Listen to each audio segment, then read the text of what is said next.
evening, folks, and a very warm welcome to you wherever you may be tuning into this week's episode of the Geelong Region Soccer Show podcast. My name is Tonchi Prusak. I'm your host for tonight, as I am every Monday night, and tonight it's episode 193, believe it or not, our 17th episode for the year. Now, right from the outset, we got to say, unfortunately, we've only got enough funding for 20 episodes so far. So that's another 3 episodes after tonight. So if you are able to, in any way, shape, or form, help us out by sponsoring this program. If you're a club out there, get in touch with us and do a club-themed episode. Or if you're a small business, send us a private message. Email us at communitysportsmedia@gmail.com. Or if you do know me personally, get in touch with me because, as I said, at the moment, after tonight, we've only got 3 episodes to go if we're unable to get any more sponsors this year. Now, speaking of tonight's show, it's going to be an absolute doozy. It's a huge show tonight, massive show lined up for you. We've got some absolutely fantastic guests. We'll be catching up with Sean Munn. Everyone knows Sean around Geelong football's community circles. He's a teacher and a soccer coach at Western Heights Secondary College in Hamlin Heights. And last week they had some incredible, I dare say, unprecedented success on the pitch. That is the soccer program there. And remember, Western Heights College actually runs a soccer program as part of their normal curriculum. So we'll be catching up with Sean. He's got a lot to talk to us about some of the big things happening there at Western Heights Secondary College. We've got a true superstar both on and off the park who's going to be joining us also a little bit later on. His name's Andrew Naboot. Everyone knows him. Are you a Victory supporter? Are you a Newcastle Jets supporter? Are you currently a Melbourne City supporter? Well, Andrew, he's also a former Socceroo to boot, pardon the pun. And he'll be joining us a little bit later on in the program. He'll be talking to us about his special guest stint as a coach at this week's Curva Coaching Clinics. So we've got some phenomenal opportunities this week for some of the youngsters around the region to get involved and experience some world-class skill development, confidence building, fun, friendships, and a lot of football as well. So the Curva Soccer Holiday Camps are currently being run. So today was the first day, and I'm told there was some very, very good numbers. Tomorrow and on Wednesday as well, and Andrew will be appearing on Wednesday. That's the Geelong camps. Next week we've got Torquay on the 7th, the 8th, and the 9th of July. And bookings can be made by visiting curva.com.au. Or you can ring 0474 739 4514. More information from 9 a.m. to 1 p.m. And in addition to that, if you are a goalkeeper, well, you're going to want to hear about this on Friday week. So that's July the 10th. Another former Socceroo, Mitch Langerak, who's got some connections to the region around this area. He will be one of the coaches at the exclusive goalkeeper camp as well. So that's going to be down at Banyul Warri Reserve in Torquay. So some amazing things happening as far as holiday soccer programs here in Geelong. We're going to take a short break. When we return, it's time for the news desk. And after that, a surprise, a big surprise, and personally, a major announcement. Stay tuned for that.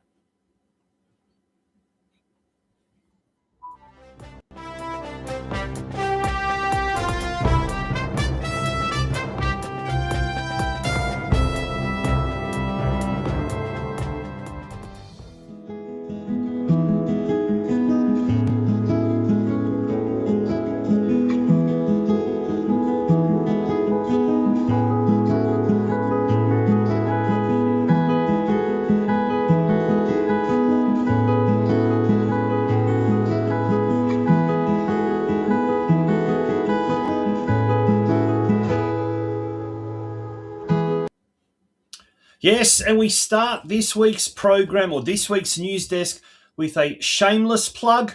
I dare say I have become an author. I'd sound like saying I've just given birth to a child or become a father. No, I've actually become an author.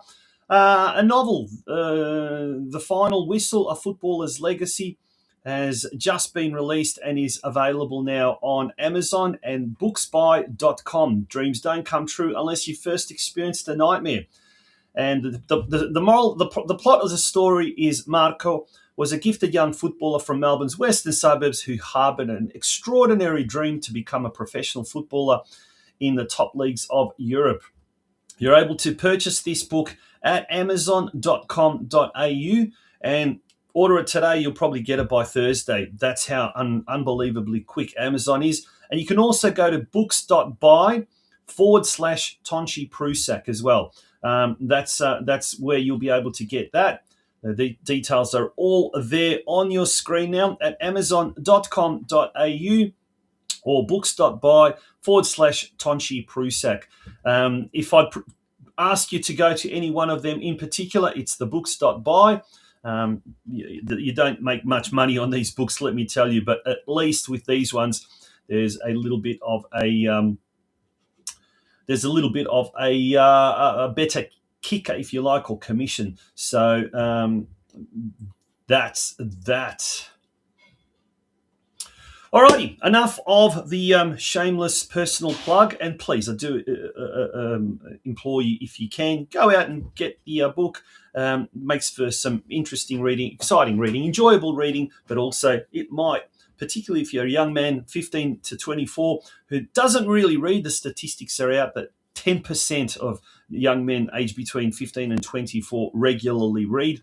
Hopefully this might actually might inspire you to pick up a book or to read a little bit more. But anyway, let's move on to news.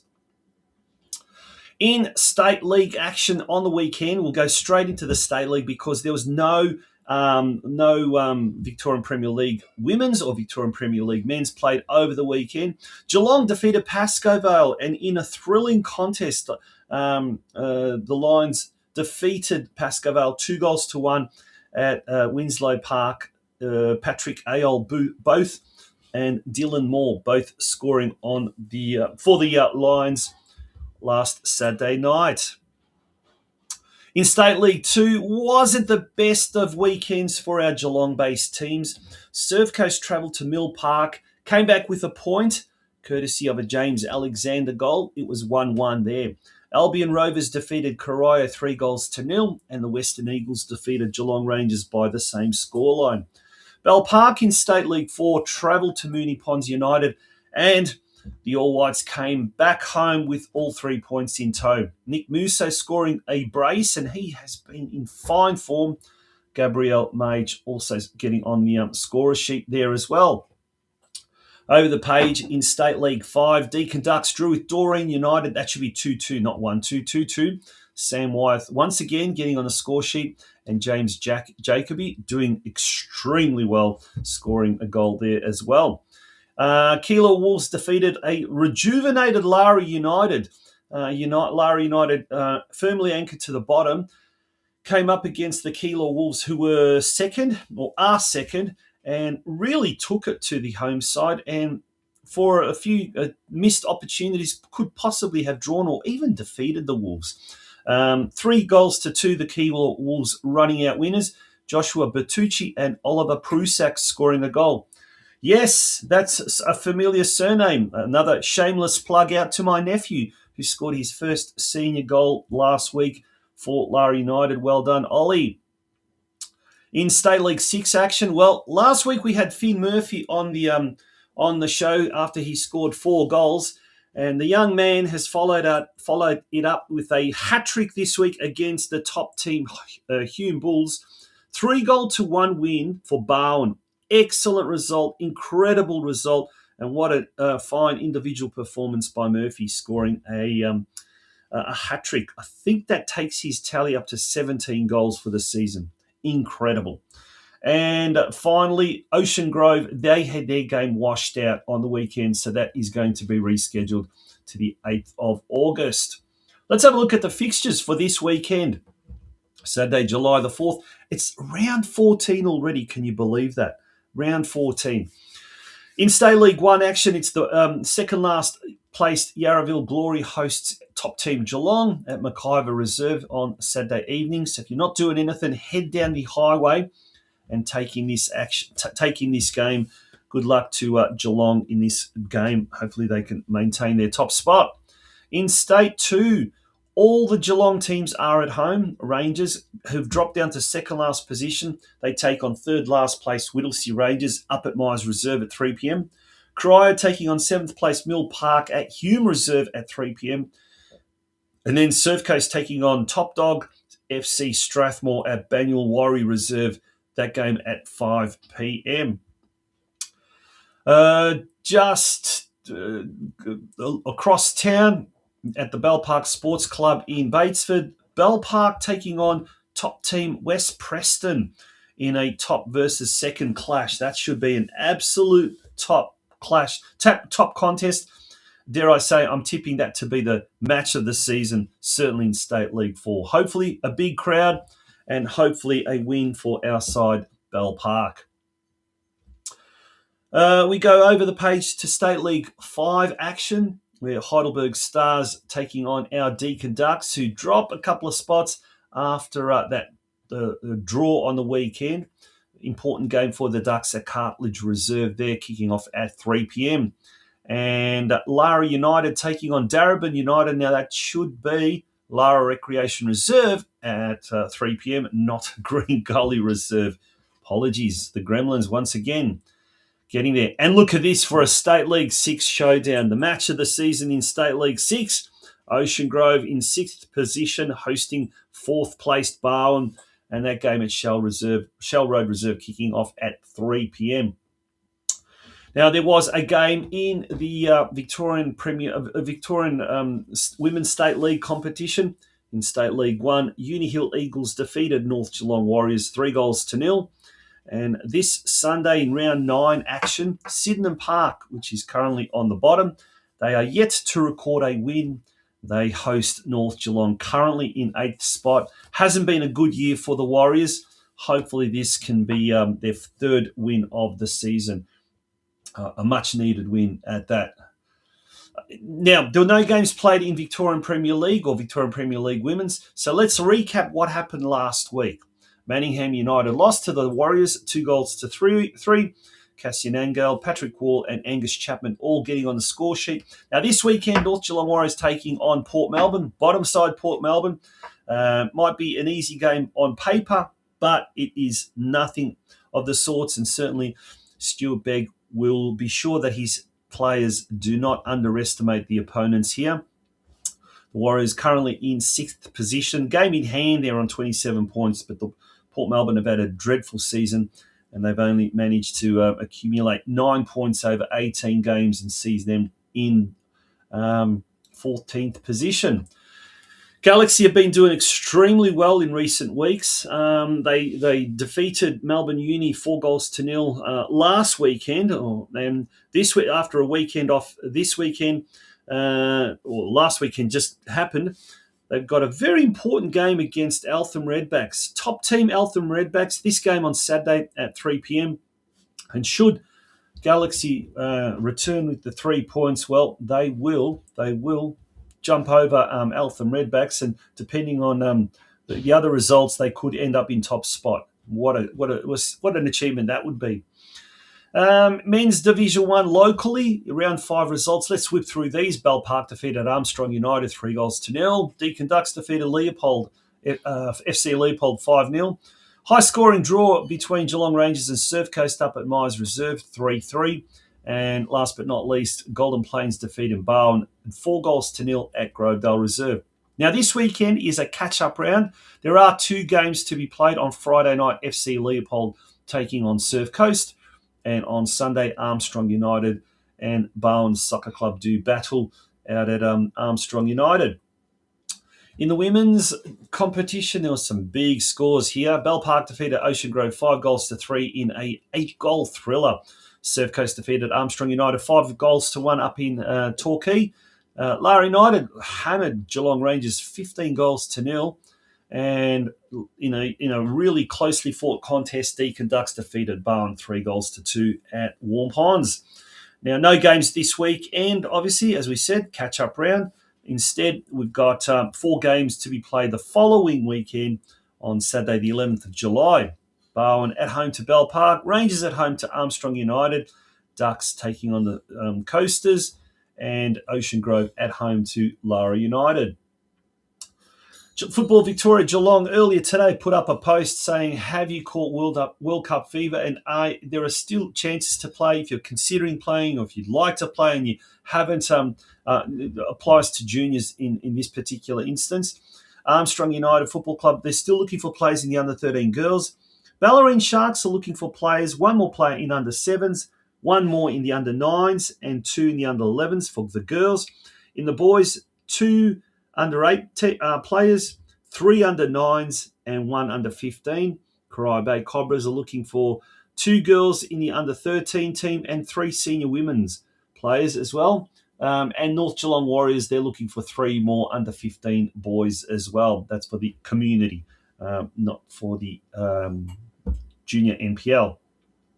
Speaking of juniors, Geelong Rangers, as far as I know, are still looking for a youth operations coordinator, and all the information is there. It is a paid position, and remuneration will be negotiable based on the successful applicant's skills, qualifications, and previous experience. So if you are interested, closes tomorrow. In fact, expressions of interest close on the 30th of June. The contact email is youthoperations@geelongrangersfc.com or secretary@geelongrangersfc.com, and you can email them for more information. That pretty much brings us to the end of the news desk. Once again, folks, I do implore you, apart from going out and buying my book, of course, but we do need sponsors. At the moment, we've got 3 more episodes after this episode to take us through to episode 20. But we would love to see out the season with a full, I guess, round of episodes, and that is 25 episodes. So we are looking for more sponsors to help us bring those final 5 episodes to you in 2026. Rightio, we're going to take a short break, and when we return, it's time for our first guest, and we'll be speaking to teacher and coach at Western Heights Secondary College, Sean Mann. Don't go away, folks. Service, food and coffee, well-stocked produce and groceries at very reasonable prices. 5 stars for the coffee served, beautifully made latte, everything you need in this wonderful little shop. Staff are always friendly and helpful, an absolute treasure to the community. These are just some of the glowing comments of praise by both regular and first-time customers of the iconic Birregurra General Store. The De Cunto family, well known in Geelong football circles, has run the iconic Country General Store since 2020, and apart from providing top quality service, they, along with their extremely pleasant and friendly staff, make sure that everything you could possibly need is well stocked and always available. Located at 59 to 61 Main Street in Birregurra and open all 7 days a week, the Birregurra General Store is open from 6 a.m. each weekday and 7 a.m. on weekends. If in Birregurra, pop in and say hello to Steve and Angus. And now it's time for our first guest tonight. I suppose we're in the school holidays, and this is a bit of a special school holiday edition of the Geelong Region Soccer Show.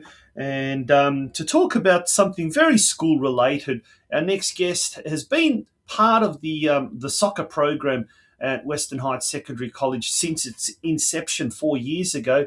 And just last week, the school had some incredible success against some Melbourne-based schools, and some Melbourne-based schools that have been, well, involved in the soccer game or the soccer program at their schools for a lot longer than Western Heights has. But to tell us all about the successes and the program itself, teacher, coach, and he's certainly well known around the Geelong football community, Sean Mann. How are you, Sean? Yeah, good, Tonchi. Thanks for having me, mate.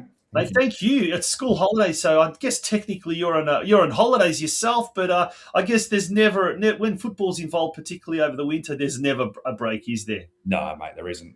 As you know, there's never an off switch when it comes to football. It's always go, go, go.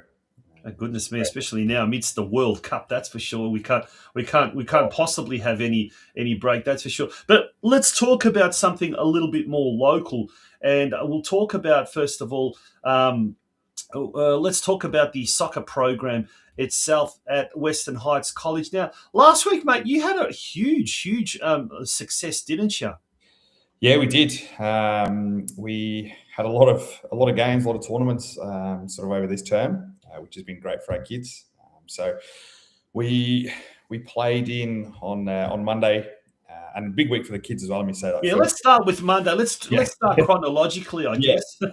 yeah. So Monday because we're a victory school, we get invited to the Melbourne Victory Cup every year. So this term it was up to our year sevens and eights, and we took I think 40 students up to the tournament on Monday. A combination of year sevens and eights. Our girls won that one, which was really great for us in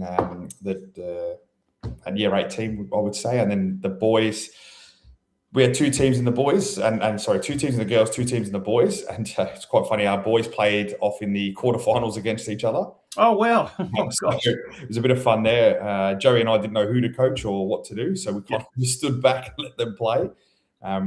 We went down to penalties, so it just shows where we are as a school. And then, one of the boys' teams went on to the final. Unfortunately, lost in the final to Rowville. Now, they're a pretty well-renowned school, aren't they? They've had a soccer program for quite a few Yeah, years. they have. They've had it, I think, I would say 10 years plus. Wow. Well, I know, if not longer. So they beat us in the final on a penalty shootout. But our girls won, which was great as well. They won 1-0, so they beat Rowville in the final 1-0, which is good. And then Tuesday we had a year 8 Western Metro region soccer tournament. So that's part of the School Sports Victoria. Yeah, that's part of our offering, SSV. isn't it? Yeah. Yes, that's part of the SSV. So we took our year 8s on Tuesday, and both boys and girls got through there, which is amazing. I think our girls, we played Maribyrnong in the final, beat them 1-0 in a tight contest.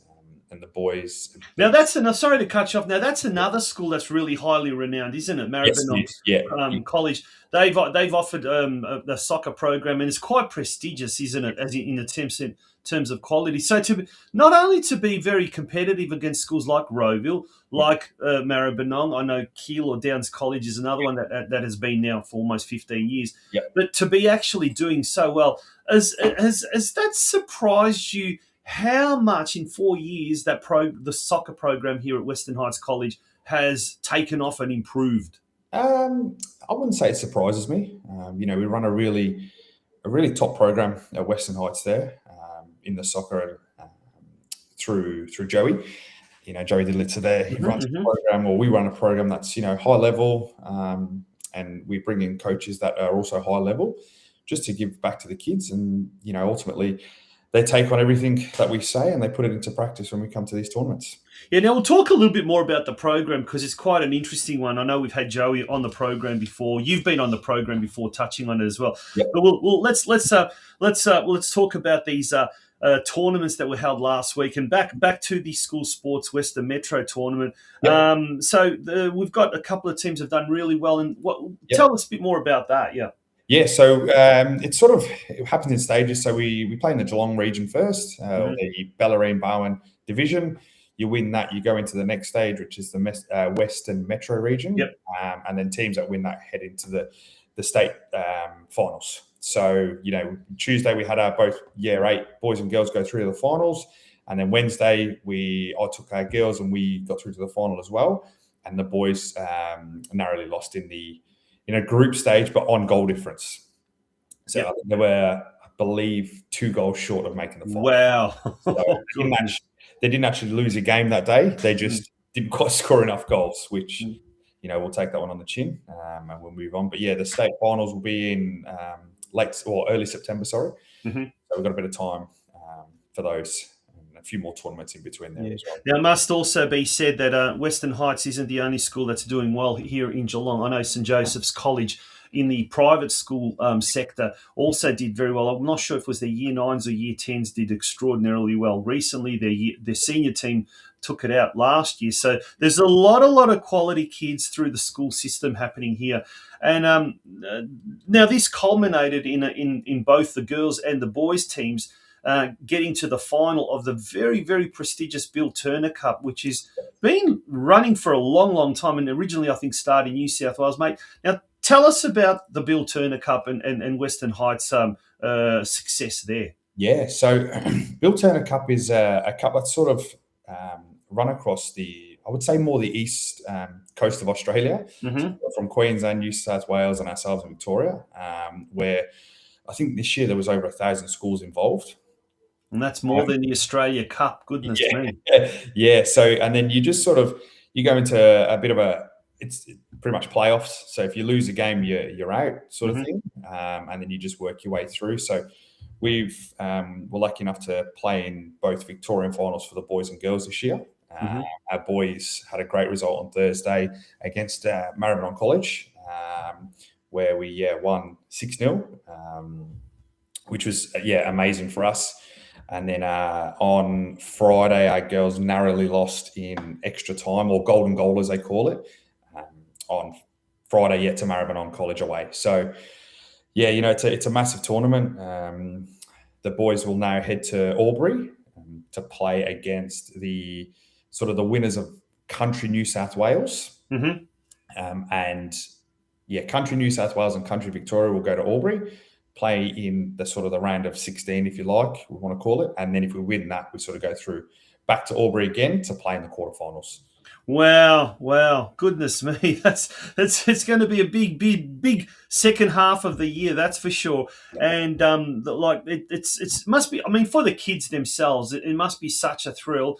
I know speaking to some of the kids personally who I know, beating a team like Maribyrnong, a school like Maribyrnong, who are really highly renowned. We reiterate that, and to do it so well. The girls unfortunately didn't do well in the sense they didn't win, but they got there. But the girls also had players from year 7 and 8 competing as well. So what an achievement that is. Oh, it was excellent. I was speaking to Joey after the game, and the girls and himself and Kate were pretty devastated, to lose the way they did.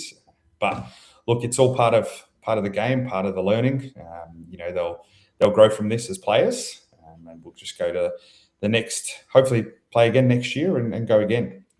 And go one better. Now, let's talk about the girls' program for a minute, because that's really expanded dramatically, numbers-wise, enrollment-wise, but also the quality of some of the players. Now, obviously, over the course of 4 years, I guess in those early years, it was until, I suppose, parents could see what the product was, until the kids themselves could see what the product was. It was probably hard to kind of get people to buy into the vision. But now that people can see it, I'm hearing there are kids from St. Joseph's and Sacred Heart and Geelong College and Geelong Grammar actually coming to Western Heights College because of the soccer program. Yep.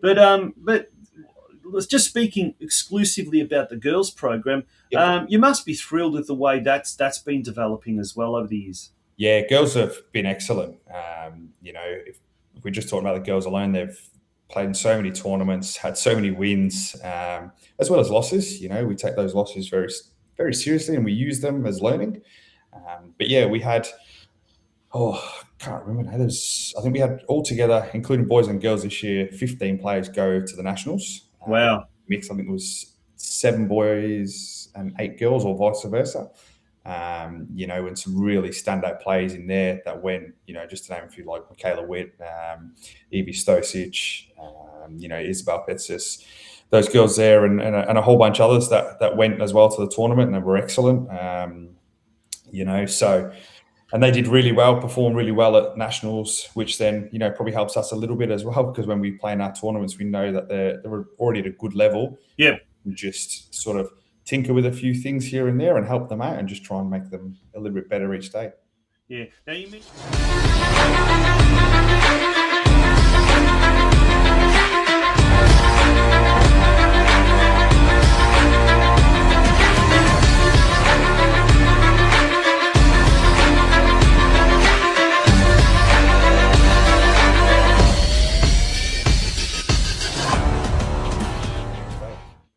Now, you mentioned a young lass, Evie Stosic, who also hails from North Geelong Warriors, who's now at the Football Victoria Academy. But young Evie, look at that. Just last week, she was called into a 27-player squad ahead of the 2027 Asia Under-17 Women's Asian Cup for the Junior Matildas.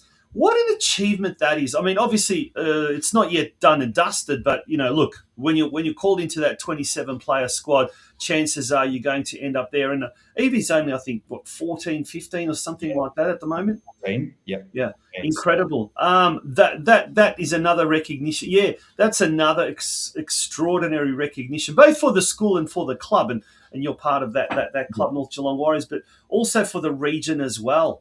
Yeah, look, Evie's brilliant. She came in year 7. Already at a great standard. I think we've just helped her along that journey. She does a lot of it herself. She puts a lot of hard work in sort of outside of school and playing for sort of NTC there. And sort of now it's just coming about that the accolades are coming for her, and she's done amazingly to get into the squad, or the 27 player squad this time round, and hopefully she can go again and make the actual team. Mm-hmm. It's for her. It's not her first international sort of duties that she's done. Last year she was lucky enough as well to go to an under-15 Croatia national team. Sort of correct. Yes. So at such a young age, torn between two countries, or to have two countries going for you, that's quite an achievement. Yeah, you're absolutely right there. So she's already at a young age of 15. She's turning into a sort of a true professional already. This is the way she goes about her day-to-day life in football, as well as school. So hats off to her and her family. They've obviously helped her along the journey, and we're just as school, we're a part of that journey, which we're lucky. And fingers crossed she can perform well now for Mike Cooper there, and she can get the big tick that she wants to go to the under-17s. Yeah, absolutely. Wouldn't that be fantastic for the young lass in question? Now, mate, like a lot of soccer people, like a lot of football people in Geelong, we wear multiple caps. We're involved at club level. We're involved in different things, and sometimes you have to stop yourself and say, "Hang on a sec, which cap am I wearing?" But you've got, I guess, you're an assistant coach there at North Geelong Warriors. And you have been a coach there for many, many years. And a lot of the players, a lot of your students that you see during the week, boys and girls, you'll see on the weekends at the club or around the ground. Now, I guess that's a nice thing or a bad thing, I'm not sure. But this is something we were chatting off air. You're really struck by just the respect, by the level of respect, by just the politeness and courteousness of these kids outside of school hours. And back in the day, if we see our teacher outside of class, you give him the raspberry and what you're not, you love to, you're all in good nature, of course. But how do you kind of see that outside of school, these kids, how they behave, how they hold themselves up? I'm talking about the soccer kids in particular. Oh, look, they're excellent. As you said, we wear lots of different hats when it comes to football, and not only at North Geelong, but we've got players at Geelong as well, and Geelong Rangers, and sort of any time you go to a football ground, and you've got a high chance of seeing some of our kids. Yep. And they're always, great kids, well respected, and they are well mannered, and they all play the game to a high spec. Was lucky enough early on in the year to watch the Geelong derby in the juniors across the board there with the boys, and watching the under-13s was great because it was like just having another school session, because between both squads there was I think 9 or 10 players, across both teams. And it was great to watch because the boys fought hard. For that 60 minutes they played hard, they played tough. Both teams went at it. And I think that the game ended in, I think it was 2-2. But then what was great to see was after the game, they were all just friends again. And mate, look, I know Western Heights. I know that the teachers there, the administrators, have often said that in the past the school had a really bad reputation, and one of the things about cleaning up its reputation was the inclusion, I guess, of the sports program. But look, from what I'm hearing, like the soccer kids themselves are such good role models. not just for themselves, their clubs or their families, but for the sport as well. And I think what you just said there is just a credit to the young kids there. And look, a credit to the school for providing a program that not only gives these kids an outlet for football, for their, we're talking more elite program caliber kids. Yeah. But also, it's teach them good character as well. And I think that's the most important thing that we can expect of young kids if we're mentors to them, isn't it? Yeah, 100%. Look, across the board, within our sort of, we're a specialist sports program, so we're SSP. We hold a high standard across all sports, and with high standard comes high expectations, not just on the kids, but on us as coaches as well. So across all sports, we all work at a level that's, sort of, we try and be as professional as we can within the realms of a school. We're really lucky with across all the sports. We've got some great people, great professionals working at the school. So that we have to hold high standards. If we don't hold the standards high, then the kids can get a little bit unruly sometimes, and we don't want that at all. But with that, the kids know the standards. They know that they can't mess around. And don't get me wrong, we're not really strict to the point where you're not allowed to have a laugh and a joke. Yeah. School should be enjoyable as well. But yeah, the kids know the standards. They know what they need to do when they turn up to train. They know what's required when we go away to play in tournaments. They know what's required in the classroom as well. So we make sure that the standard we hold not just on the pitch, but it's also upheld in the classroom as well. Yeah. Mate, that's fantastic to hear. Keep up the good work. Obviously yourself, Joey, and the rest of the teachers and coaches there at Western Heights College are doing a fantastic job, and the proof is certainly in the pudding. Yeah. Well done on the successes, and I'm sure there's going to be even more successes come term 3. Yeah, fingers crossed. Fingers crossed. Good on you. Sean Mann, a lovely gentleman to speak to. He's involved in so many things. His family's involved in so many different clubs as well, and that's the nature of our football family here in Geelong. Folks, we're going to take a short break. When we return, as part of the school holiday program, I guess, we've got a very, very special guest, someone who's going to be, a very, very high-profile guest at the Curva Coaching Clinic this week and next week here in Geelong. And we're talking about Melbourne City player and former Socceroo, Andrew Nabbout. He'll be joining us straight after this break. The world is yours. So work hard, and you can have whatever it is you want.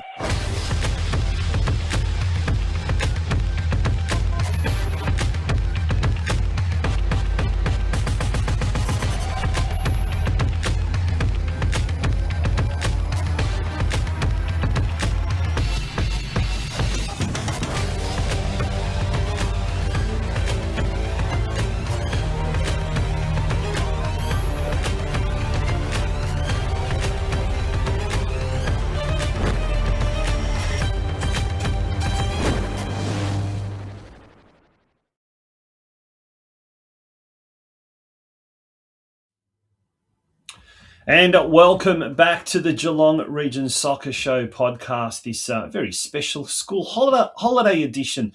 All the kids are at home, and no doubt they're already starting to get bored. No doubt a lot of them aren't, because quite a fair few of them are involved with the Curva Holiday Camp, and Curva Coaching Geelong is a very big sponsor and very big supporter of our show. But it all kicked off earlier today in Geelong, so it's going to continue tomorrow and on Wednesday as well. And then next week we're going to be taking the roadshow on to Torquay for the 7th, 8th and 9th of July. Now, a very special guest who's going to be at the Curva Coaching Camp on Wednesday is our next guest, a man who is very well known to the football community in Australia, former Socceroo. He's a former Melbourne Victory player, Newcastle Jets player as well, and currently with Melbourne City. Very big welcome to Andrew Nabbout. How are you, Andrew? I'm good, thanks. Thanks for having me. Absolute pleasure, mate. Absolute pleasure. School holidays, the bane of every parent's life, how they keep their kids entertained. But For some, it's going to be a very, very special school holidays, those involved with the Curva Coaching Geelong holiday clinics. And your mate going to make the trek from all the way from the Mornington Peninsula to visit us over here. You're going to be part of the upcoming camps on this Wednesday. Is that right? Yeah, that's right. Ado's a really good friend of mine. We played together for a few years at Victory, and he was a really good mentor and a great friend, like I said. So when he reached out to me, I was more than happy to come across. I'll put my car on the ferry, bring my kids over, and make the trek across the bay and make a day out of it in Geelong. Well, don't fall in love too much with the area over here, the lifestyle over here. Ado loves it. He loves going for a surf down Torquay Way and as well. But let's talk about football, mate. You've had a very, very long career. So anyone who's obviously tuning into this will be able to just feel the excitement, I guess, of what it's going to be part of the Curva Coaching program. But look, where did you start? Let's talk about your junior days. Where did you start your junior footballing days? My first club was Brunswick City. So although I lived down on the Mornington Peninsula, Oh, we just lost you. I'm sort of from the Melbourne's north. Uh-huh. Can you hear me? Yep. So I started absolutely. I started my juniors at Brunswick City. Although I live down on the Mornington Peninsula, I'm actually from Melbourne's north. So I started at Brunswick City, worked my way around a few clubs, Green Gully, Keilor Park, and finished off at Heidelberg and Moreland Zebras before I ended up going to Victory into the youth team. Yeah. Being part of it, those in the early days, Victory, the A-League, and obviously and all of that kind of stuff. Pretty exciting stuff. Now, you kind of joined around about 2013. Pretty much when the A-League was at its heyday, wasn't it? Crowds were big. The atmosphere was fantastic. What was it like to step into the professional kind of scenario back then? Yeah, it was a big jump. I just come out of VPL, where the pace and physicality and just style of play just was nowhere at the level that the A-League was. And I got signed into the youth team at Victory, but I got thrust straight into the first team. So I'm sure Ado will tell you I copped it pretty hard the first few months, but I found my feet and haven't looked back since.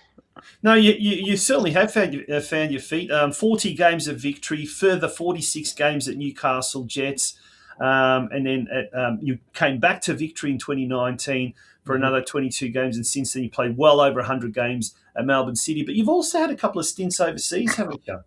Yes, I have. Yeah, I spent after my first stint at Victory, I spent a year in Malaysia, and then came back and spent another 2 years in Japan. Mm-hmm. How was that, culturally and football-wise? Amazing, absolutely amazing. One of the best experiences I've ever had, and living in a country like that is, truly a spectacular experience. Yeah, fantastic. Now, going back, I guess, from when you started seriously taking football, probably, I guess, in your teens, and then transitioning into senior football. For a lot of the kids that you'll be coaching, obviously, at the clinic, they're going to be a lot younger than that, but that's probably something that they'll be looking to in years to come. Going back and sort of looking at your younger self, what words of advice would you give to kids, who are 11, 12, 13, sort of thinking about, yep, that's the career path I'd love to do? What are some of the things, what are some of the tips that you would give them at this point of time in their career? Well, exactly what they're doing on Wednesday. I would be finding something like Curva coaching, something to fill in the days when you're not at your club. The more training that you can do, the better. A perfect example is Kobe Bryant used to talk about how he used to train more times in a day, more than anyone else, and that's how he got to his best. And something like Curva gives you the opportunity to develop further outside of your club, because clubs only train twice a week. So Kids at 12, 13, 14, now they're being looked at as academy prospects, and you want to be getting as much development in as possible, safely. Of course, I'm not telling people to go train 12 hours a day, but something like curver coaching can really help and develop you further than what your club will. And what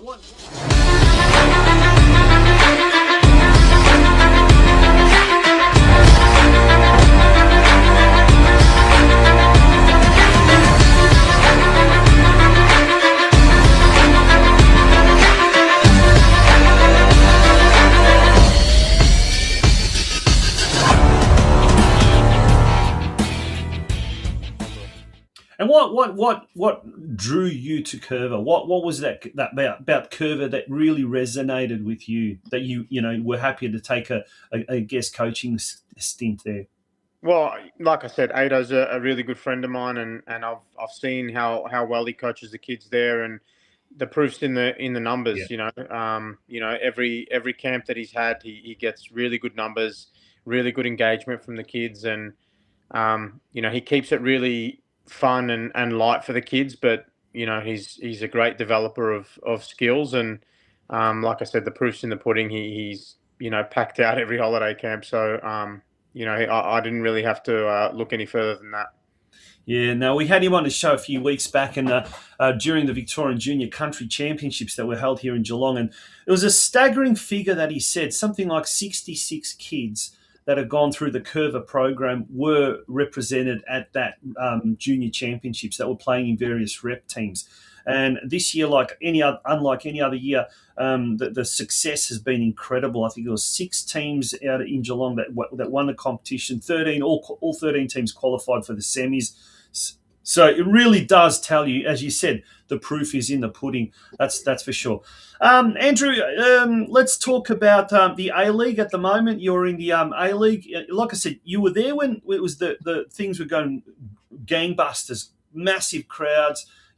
Active support. You had a stint up in Newcastle where the squadron's very, very popular and all that. In recent years, the numbers seem to have dropped a little bit, apart from obviously the New Zealand teams doing very, very well.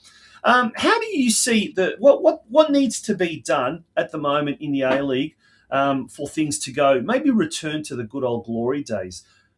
We've got the World Cup. There's a lot of success with the Socceroos. They're doing really well. Yep. So obviously things are going for us there. What more could be done in your opinion?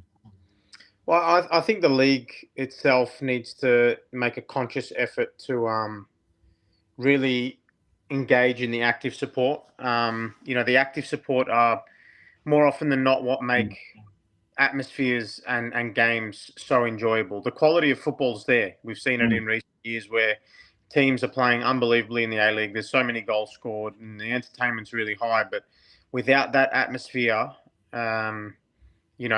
people aren't going to want to come to games. They can watch it on TV, where they're going to experience essentially, a similar atmosphere at home. There's not much going on. I think in recent years they've done a lot to sort of restrict active areas, which I get it from a safety point of view, but we need to let active areas be active. We need to let them come and use their voices, and yeah.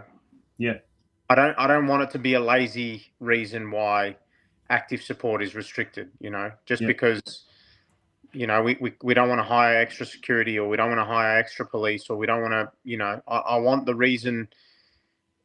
I want the reason games start flowing through again the way they used to be is because the active support's going. And the active support, I've been lucky enough to be part of a lot of clubs where the active support's been absolutely amazing. Like you said, early on in the A-League, we were getting 65,000 at Marvel Stadium for a Melbourne derby. Mm-hmm. And does it, like thinking back about those days and the moments that you've had throughout your career playing in front of loud crowds, does it give you that lift? I mean, we often hear that from players that it lifts you, but how would you describe it? Like, is it an extra adrenaline kick? Does it sort of like just give you that power, that willingness to go that extra mile? Absolutely. Even when I'm playing in a Melbourne derby now, even though I'm getting abused for 90 minutes from the Victory fan, I love it. I Yeah. love that atmosphere. I love the engagement from the fans. Even though it's against me, I still love it. Yeah.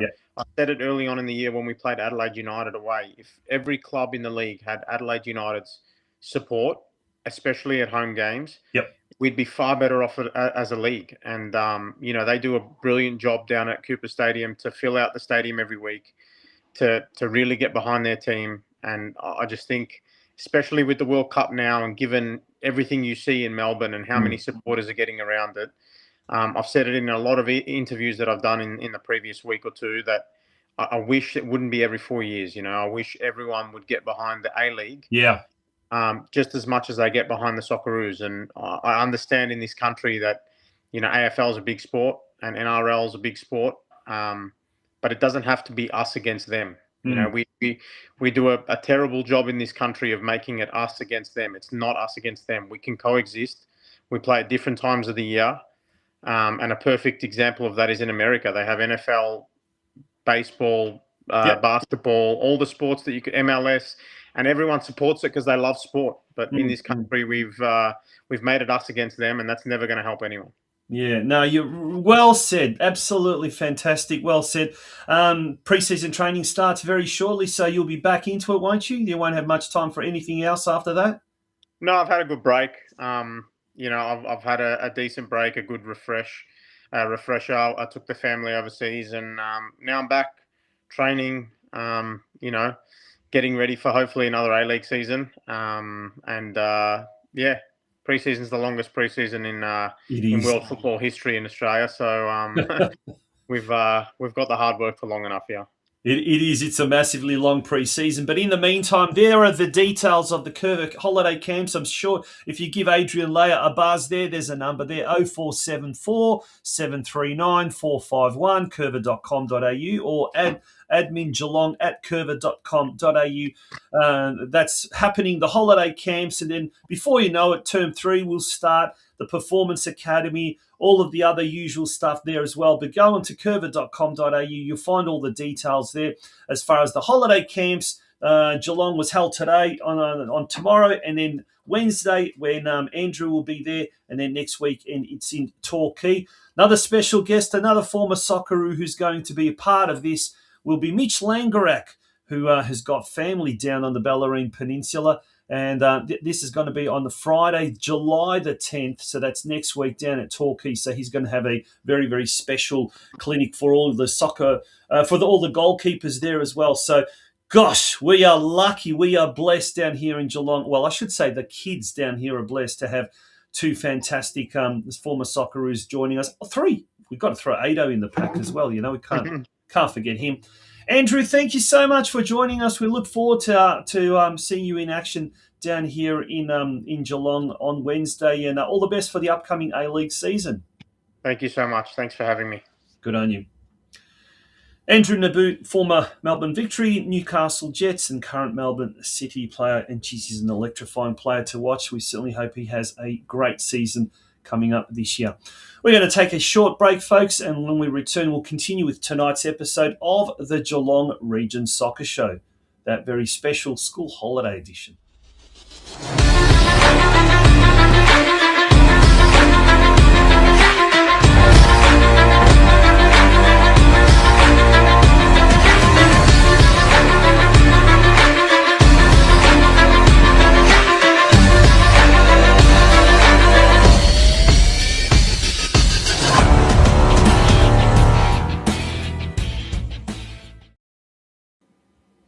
And folks, that brings us to the very end of this week's episode. We hope you really, really enjoyed tonight's episode of the Geelong Region Soccer Show podcast. There was something for absolutely everyone. We're going to go back to where we started, and we do need a sponsor. It's probably a little bit too late to have a major sponsor, but at the moment, this is episode 17. We've got enough for another 3 more episodes, which will probably take us, through to almost the end of July, yet the season doesn't finish until September. We would love to see out the season. We would love to get to at least 25 episodes, which will take us through to our 200th episode.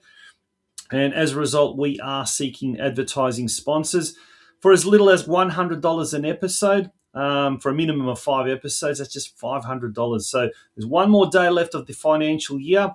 If you're looking to get rid of some money before the end of the financial year, or you're starting the new financial year and you've got a little bit of money in the advertising kitty, this is the time to act. So send us you can contact us via our Facebook, LinkedIn, Instagram, YouTube platforms. Also, you can send us an email to community, here we go, right down the bottom now, communitysportsmedia@gmail.com. That's communitysportsmedia@gmail.com. We certainly hope you've enjoyed tonight's show.